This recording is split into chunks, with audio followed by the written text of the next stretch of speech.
مقدر ہیں اور تمہارے خیالات اس مقدر کی حقیقت ہے۔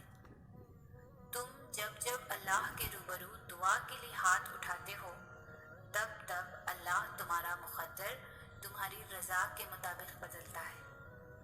اور سچ یہی ہے کہ زندگی میں تمہیں وہی ملتا ہے جس کے لیے تم کوشش کرتے ہو، اور تم وہی پاتے ہو جس پر تم صبر کرتے ہو، کیونکہ اللہ اس جھولی کو کبھی بھی خالی نہیں رکھتا جو صرف اس کے سامنے پھیلائی جاتی ہو۔ بس مسئلہ یہ ہے کہ تم ذرا سا انتظار کرتے ہو اور تھک جاتے ہو، اور پھر خود سے ہی گمان کر بیٹھتے ہو کہ دعائیں قبول نہیں ہوتی، یا اب بہت دیر ہو گئی ہے اور اب کچھ بدل نہیں سکتا۔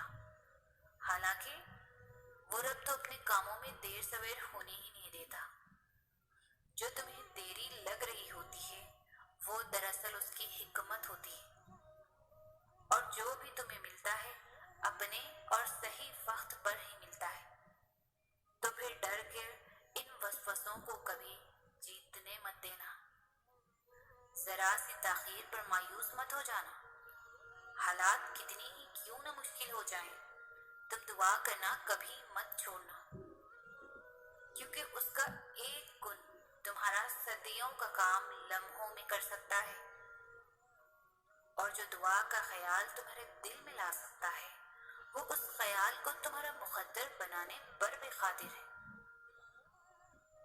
دعا کی توفیقی قبولیت کی سب سے بڑی دلیل ہے جسے کوئی رد نہیں کر سکتا، تمہارا نصیب بھی نہیں۔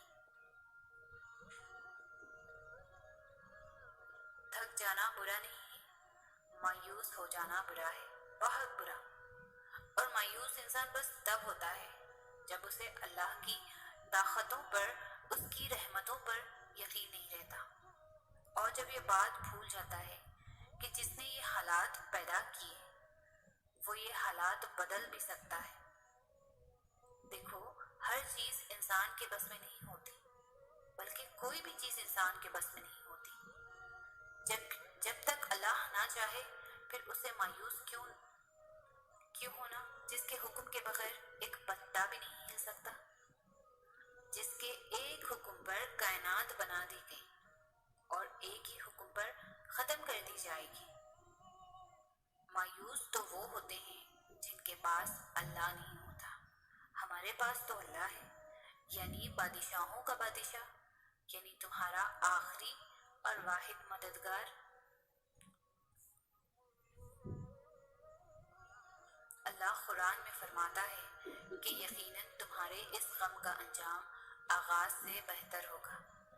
پھر کیوں تھک گئے ہو؟ کیونکہ راہ میں ہی رک گئے ہو؟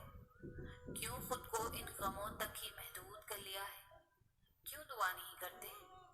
اللہ نے خود تم سے وعدہ کیا ہے کہ اگر ثابت قدم رہو گے اور اللہ پر یقین رکھو گے تو ہر کہانی کا اختتام پرسکون